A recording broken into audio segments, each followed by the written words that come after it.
Hello everyone, welcome to Homeschool Autism Life. My name is Jamie and this is curriculum week, month, whatever. It is the most wonderful time of the year in my opinion for YouTube land because I get to research, look into what other mamas are choosing for their kids in certain grades, and this is our choice for curriculum for my grade 7er.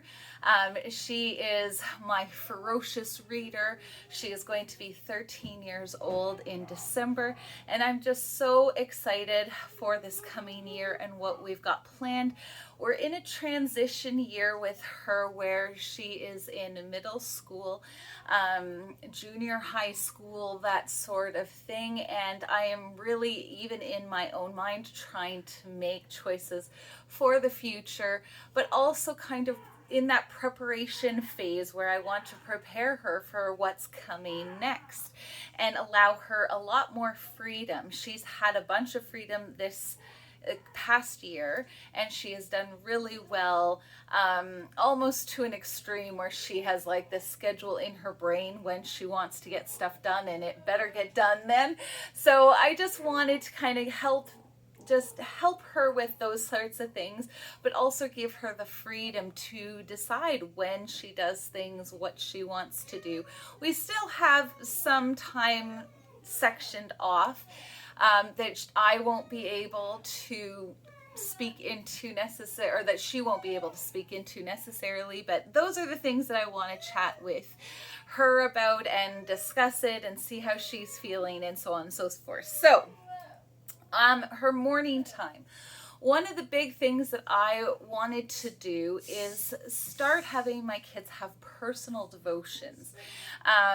Things that I have struggled in the past, to be perfectly honest. Lots and lots of crazy in there that I won't go into, but I really wanted to start out my kids in a certain area where we kind of do things together. We have our morning time just to ourselves, and we of course come together and talk about the Bible and all of the things that we usually do, but I just want it to mean something to them. I want them to take the time to learn how to do that because I was never really taught how to do that, and I want to make it a firm, I keep saying foundation, but I do. I want this to have something for them to grow into, and I want to make it straightforward and simple. So with that in mind, I found a couple of things that I thought might help. So this is kind of my notes, but it's the Soak a Bible Study method, and it's 4 simple steps, really straightforward and simple, and I just want my daughter to have it. And then I'm going to be making them some sort of journal where it's portioned out like this, and then once they get the idea of what it looks like, then they can make whatever decorations they want in their journals. But each of the girls has their own Bible, and so I wanted to do that. Yes, glass of ginger ale. I also wanted to I made this just a simple Google Doc, but some bookmarks for my kids' Bibles, and I'm probably going to squish this up because how the picture format's weird, but these are the bookmarks that I'm going to have tucked into their Bible so that they know where their place is, and it's a really quick, easy reference for them. Another thing that I wanted to really do, and this hasn't arrived yet, but it's from Not Consumed Ministries, and I will leave a link down below to her her shopping page. There we go, her website. Anyway, these haven't quite arrived yet for me to show you, but I wanted to show a picture. But this is a student record and planner. So again, with the idea of really starting her on the path of independence, getting her to not need me to be telling her what's next, and just have that in her brain so that she's ready to go with it. This is what we're going to do to help help her with that. And I'm really excited. I think she'll enjoy having something that's just hers. I'm not doing it with my grade 5er. I'm not doing it with my Darian, who's in grade 8 but autistic. And so it's going to be something that just her and I talk about and discuss. And so it's going to be something a little special for us. But those are morning time things. Another thing that she is going to do in the morning is Matthew C. Epsilon. She completed the last one. She did excellent. We had a few little things that we had to like reinforce. So I'm really interested to see how well this one goes through. But it was like long division and double digit number long division. And so those were kind of the parts where I was like, yeah, I don't know how much you're going to be doing that in real life, doing long division that way. So I'm interested to see how this one goes. She thought it looked interesting, and so we're going to do that. Another thing that I want her to complete on her own is the chemistry unit from Master Books. This one I had given her a choice as to what she wanted to do for science for herself, and I'm still working on some of the details, some of the like things like every single one of the experiments. Are we actually going to do them? Unfortunately, they don't come with a very expensive box with all the pieces in it. And so I'm thinking what's going to end up happening is she's going to tell me one of the experiments that she really is interested in doing, and we'll do one on Friday or Fun Friday or maybe Saturday, just because then it allows me to be involved in some of the more chemically things. Another thing about this is it's just teaching her the ideas of reading from a textbook and then answering the questions and the things inside. So they have the student book, and the tests and all of that is going to be in there. And I want her to see how she does it, just as a way. But I was actually wondering when she said she wanted to do the chemistry one, and I'm like, oh, that's like such a high school level thing. And then I was watching, I think it was Angela Braniff, and she was talking about a different science curriculum, but how that teacher actually said, doing chemistry first seems backwards, but it's actually really smart because everything in the world is made up of chemical components. And if you have that foundation, then that's already there. And so by the time they get into some more crazy sciences and more hardcore science, then this is already kind of in their background as a foundation. The word of the day is foundation. All right, so after read aloud time, what we do is the girls and I get together. And so what I want to do with them is continue in our Give Thanks to the Lord journals. I bought 3 more of these for next year, and I realized, oh, I didn't need to do that because we're not even halfway through this book after a full year of doing it. So I am happy to say, because the other ones are different quotes, not biblical stuff. So I'm actually really happy that we have a ways to go in this book. And so then some of the just random quotes from people is not necessarily what we're filling our brain with, other than the Word of God is so great. The next thing that we do in our morning time, and I'm still trying to figure out if our Bible time will fit with our thankfulness journal time, but I'm still debating. We'll see. But I'm really excited to do this second, I think. Now it's like the 3rd book, because they made one in between, but I had already bought the 1st and 2nd books. So we're going to be doing the old school Robin Hood.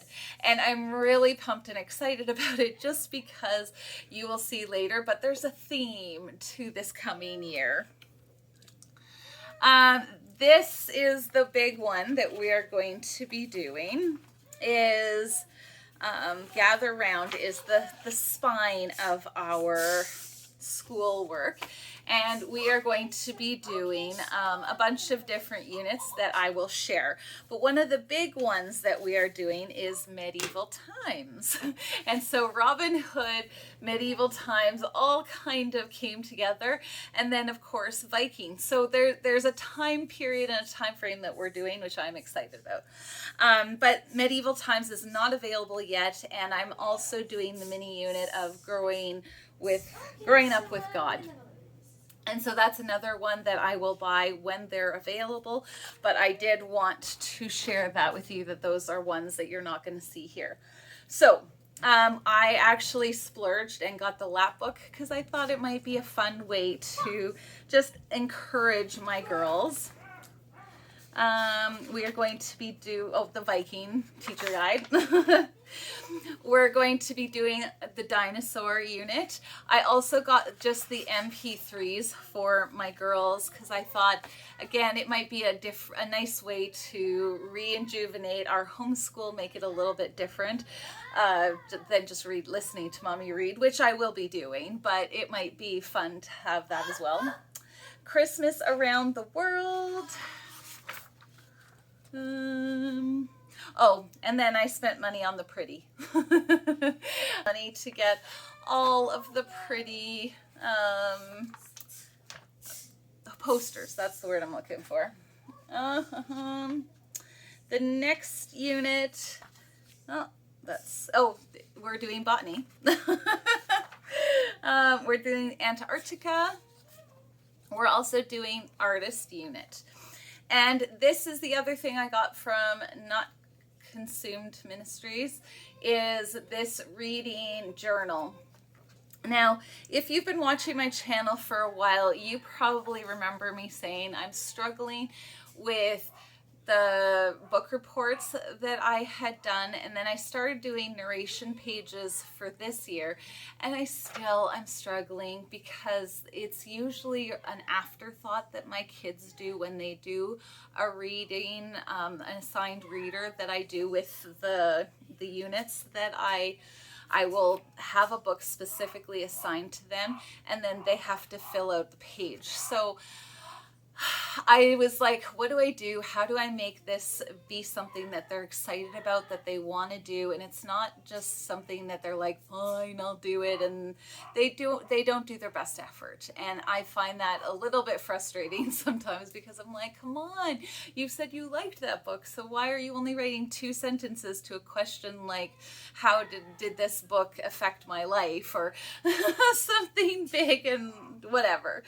So anyway, it's reading makes me happy, and she says it's for grades 2 to 5. I am giving it to my grade 7er and my grade 5er, which I will talk about later. But I wanted to try this. They have a lot of different prompts, and I'm hoping that will help. And they're pretty pages, and yeah, I'm hoping that will help. So in our afternoons, we are going to be doing the rest of Structure and Style Year 1 Level A. I was told, and I will leave a link down below to Carla's channel, but she was the one who really inspired me to take this up, as well as some other mamas, like Living with Eve, and I'm just trying to remember their... Anyway, there was a lot of ladies who were singing the praises of IEW, and I am now full believer IEW has helped even my struggling, reluctant writer learn how to write, but also to feel confident to a certain degree, because even though she doesn't appreciate it, doesn't enjoy it necessarily, I can pinpoint to her, look, you accomplished that, look. And she has a whole book or a whole binder of things that she wrote, stories that she wrote, papers that she wrote. And I'm so excited about that. So This one is going to, but I also noticed that I only did half, and that was something that Carla Cannon said. Like I said, I'll leave that link down below. But she said just do half, because as you get further along, you are doing more pages and it can get overwhelming.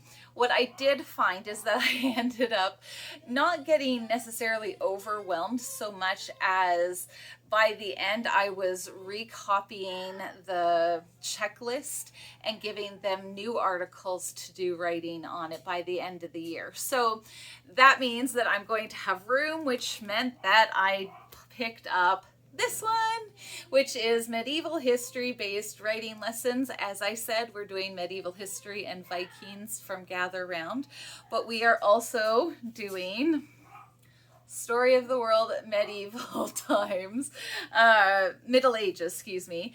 And so I thought, okay, like the world is coming together, the stars are aligning, and we are going to end up having lots and lots to do this year around the medieval Middle Ages time period.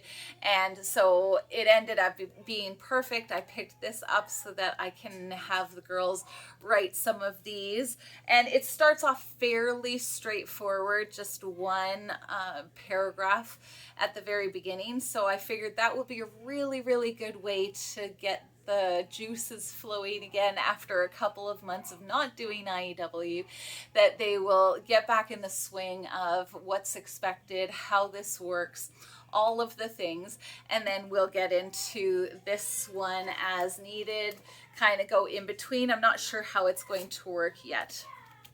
As I mentioned, we will also be doing Story of the World. I am very excited about doing it. I liked how we did it last year, although I'm going to have to be really strict about getting it done. We ended up doing it on Fun Fridays if we didn't get it done during the week. So I'm hoping that we'll be able to keep our Fun Fridays fun, but I like history, so I was good with that becoming Fun Friday thing too, but it meant that we did less art. So this is going to be one of the things that we work on, maybe try and incorporate more of the art projects and less of the map and coloring stuff. I don't know, we'll see. But my kids really did enjoy listening to, and there's still plastic on it, listening to this fella read the book, because after a while you get tired of reading. So I would suggest, if you are looking into this curriculum, get this, it's worth it. But I just thank you so much for this curriculum picks for my grade 7er. There we go. And I hope you enjoy it. And if you have any questions or thoughts, feel free to leave them down below. Thank you so much for watching Darian's last week. If you haven't seen it, I will leave it linked down below. And thank you to the lovely lady who's told me to look into the math songs from Matthew C. I'm very excited. So thank you. We'll talk to you next time. Bye.